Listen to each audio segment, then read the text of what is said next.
Now, make sure your reins are short enough to where if he jumped, you could stop him, or take off, you could stop him. All right? Make an adjustment there. Now, keep your hands well in front of you. Together. Put your hands together up in front of you. Reach forward with both hands. Shorten your reins up a little more. I can see now that you're really sitting well, but your reins are still too long to where you couldn't stop him if you tried. Now don't hold back on him just because you shorten your reins up. Get your hands away from your body. Make your hands independent of your body. I like your energy and your rhythm right now, or your cadence is good. Toes up. Don't drop your toes. If you need to rest your legs, stop, because I don't want you riding tired. It's very important now, because what will happen is you'll just fall right off because your legs will be so weak that you can't hold them. Now, when you're sitting there relaxed, now loosen up on his face. Give him his face. Loosen up on the reins. There you go.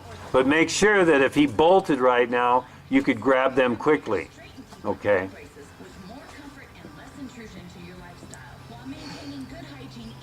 Whenever you go to move, make sure your toes are up or your legs will wear out quickly also. That's it. Good. You'll notice that I haven't had to tell you where to sit since you dropped the stirrups. That really helps because you're sitting really well right now. All right. Okay, let's pick up the pace for 1 minute. Just 1 minute. I'll keep time. 60 seconds. Ride your butt off for 60 seconds.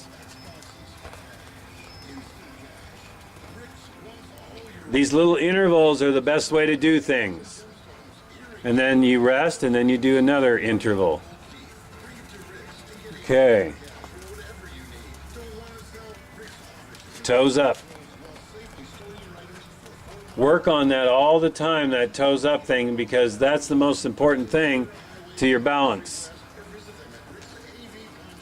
And never make yourself too tired or uncomfortable. And if it's only 30 seconds of toes up, let me put it this way. It's more important to ride 30 seconds with your toes up than it is to ride 5 minutes with them down. That's how important it is. I really feel like I'm riding better without the stirrups. Well, that's what I just said a minute ago, and it's on there, and you totally look different, and your balance is perfect, and I don't have to tell you what stirrup to favor, because you're already favoring stirrups before I even say anything, and so that's what makes it difficult in a circle. So under the magnifying glass, that's what I call this, being under the magnifying glass, I can point out certain things to you. And by the way, I've never met anyone yet that goes to the right without losing their balance if they're in the stirrups, and I haven't worked with them. I have never met one person yet that keeps their balance going to the right in a complete circle. They lose it, and their hip drops to the left. It drops to the left. And a lot of trainers do that too.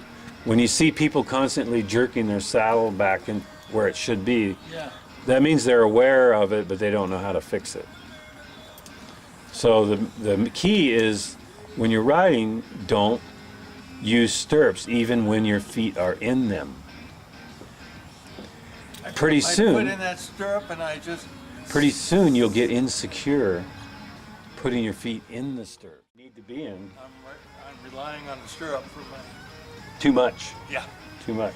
So, it's better. I find it more exciting to practice this kind of balance and I guess, I don't know if you'd say, leadership, not companionship, but it makes for a better companion if you're the leader and you ride with this kind of spirit. It's dressage is what it is. I know what the most important things of riding are, and that is this: having some sense of timing and rhythm.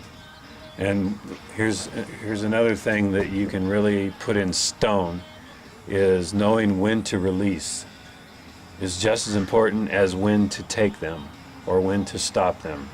So the timing of stopping a horse and then releasing the reins is one of the most important thing is to getting along. And if you see horses that don't want to stand still for their owners, it's because they don't know how to release. And if he doesn't want to stand still, don't make him. Make him work. Like if you want to sit still in the middle of an arena, don't go in there and try to make him stand still. Go in there and ask him to stand still, and if he doesn't want to stand still, put him to work right there, turning and turning and turning, and then turning the other way, and then ask him again. And he'll probably want to stand still. But if you go in there and say, stand still, that'll drive him crazy. He'll just want to move even more and more. Think about what he looks like when you're riding him. Think about what, you want a long, low profile. You want his eye level at your knee level. Oh, that's good to know. I just made that up. I've wondered that forever. I just made that up. Because I've seen people ride them with their heads way up, and then I know that Red Rocket, when he's the head low, he's lousy. Yeah. Pardon me, was lousy. Well, they're off balance. They gotta, you know, in each horse now, here's the thing about thoroughbreds and quarter horses and the way their necks come out of their shoulders. I ride a stud that loves to keep his eyes at like knee level almost. I particularly am not used to that, but he looks like a great white shark when he's running down the arena, and it looks deadly as hell. When he's got his head down, he looks like he's stalking something, and it looks good. But on a lot of horses, it doesn't look good, and they're off balance, especially a thoroughbred. You see when the thoroughbreds are running, where their heads are, they're stretched out, but the eye level is up high. It's not down low. It's up higher, a lot higher. But a working horse that has to cut and stop, it's the opposite. Their eye level is lower than their withers. So it's like down, but like trail riding, they should be lower. So they're looking where they're going. And if their head is a little lower than their withers, they can pick their knees up and their hocks better. But for running, they're really stretched out in a more natural look. So if your legs aren't worn out, let's see you go counterclockwise. Good. Now, make sure you can guide him and the reins are in the right. Whoops, he died out on you because you're moving, and that's okay. Now you're dangling your bottom feet. Pick them up. Discipline yourself now as long as you can. Even if it's for 30 seconds. That's more important than riding him for 5 minutes with your feet dangling.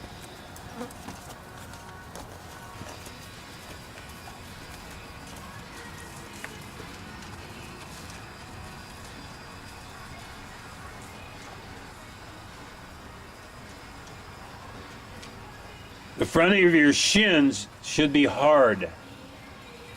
And it should feel uncomfortable as heck. It shouldn't feel good at all. It should feel bad. But then pretty soon, if you do it enough, you won't even notice it. And you'll have this automatic, shall we say, your body will protect you. What I mean by that is it will involuntarily, that means you won't even have to think about it when a horse jumps and bucks. Your legs will involuntarily save you if you train that way. As is the same case, if you use stirrups a lot, your body will involuntarily betray you and launch you from the saddle. Can you imagine if bronc riders put their weight in the stirrups? What would happen to them? Can you imagine? Or a cutting horse rider? Can you imagine if he was braced on the stirrups, what would happen? They would be launched like a rocket off the horse. So that's why you have to train those legs, and at first, it's not comfortable at all. My muscles are screaming. Yes. So here's what you do.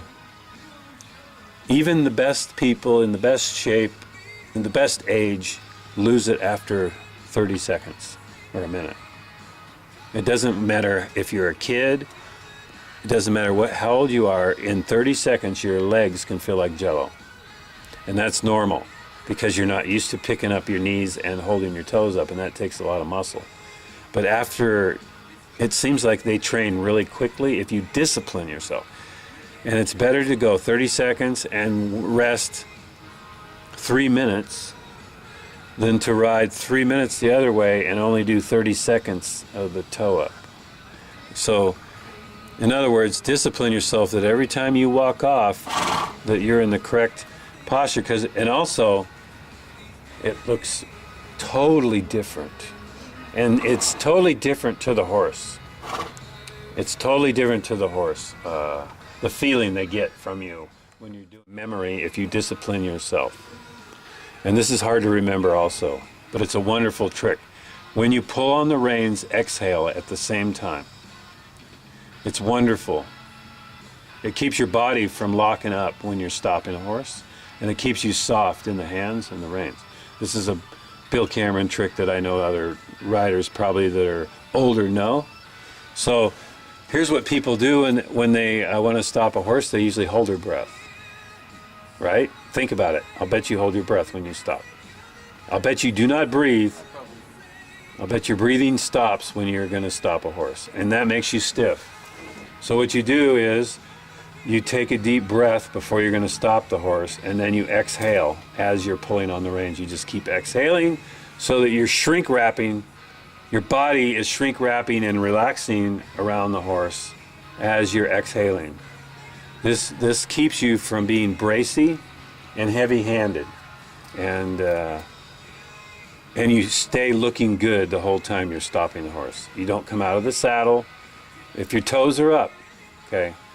But if anything ever you come out of here with, stamp it on my forehead, on your forehead, whatever, is toes up. That's the key to riding. And people that don't do that cannot ride properly. Because here's the real reason why. If you don't put your toes up when you apply your heels, in a sense, not that you're purposely doing it, but you're being very cruel. Cruel. Oh. You will hear all this on the video, okay? And here's what I mean by that is when you just use your heel and you don't prop your toe up, you're not using your leg at all. It does not change to the horse. And the first thing they feel is the end of your spur or the end of your heel. Well, that's not fair. That's like hitting a horse with a whip before you know what you want. And they get to resent that. So if you keep your toes curled up when you apply your spur or your heel, the first thing they feel is your calf and then your ankle, and then by then they're gone, and the spur usually doesn't even make contact when you're wearing spurs. If you're using your legs right, My calf is stopping me from getting to my heel, getting to. okay, that's okay. If your toe is up, that's the way it should be, your calf. And you can imagine a horse appreciates that. Instead of feeling this, the first thing they feel is that heel digging in. And that's what happens when you just drop your toe, like I did for 40 years of my life because I was so lazy and I was not a disciplined rider. And I got tired of winning certain shows and not winning other shows. So I had to become a better rider. And that was what all it took, was bringing my toes up when I applied my leg.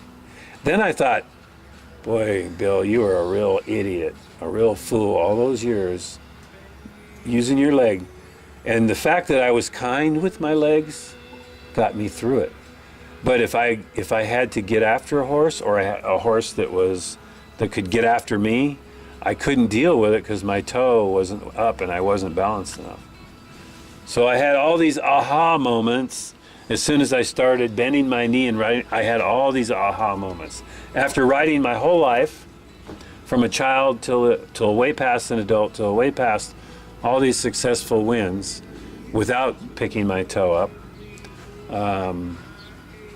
But then, like I said, that little discipline there, that will just really do a lot for you. These aren't sore. That's Usually great. it gets tired and sore in here. It's great. Stayed off myself. Good. And when you're on his back, it's okay to push yourself to where your legs are weak, but then make sure you stop. Don't ride with weak legs. So when everybody starts, I tell them 30 seconds or a minute, and then you work up to 2 minutes. And then I never work a horse more than a couple minutes without stopping anyway. Because if you work a horse in here for 2 minutes, it's eternity.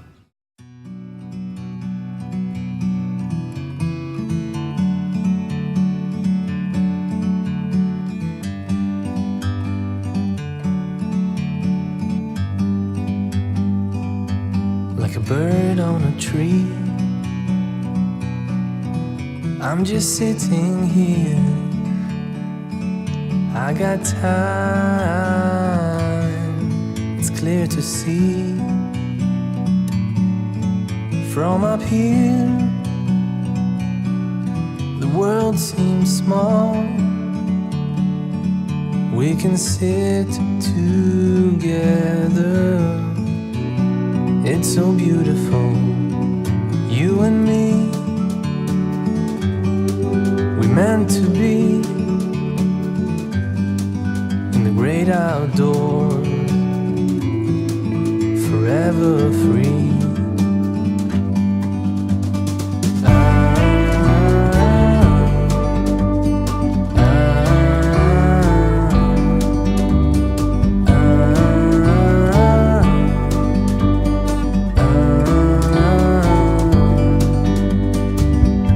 Sometimes you need to go and take a step back to see the truth around you. From a distance you can tell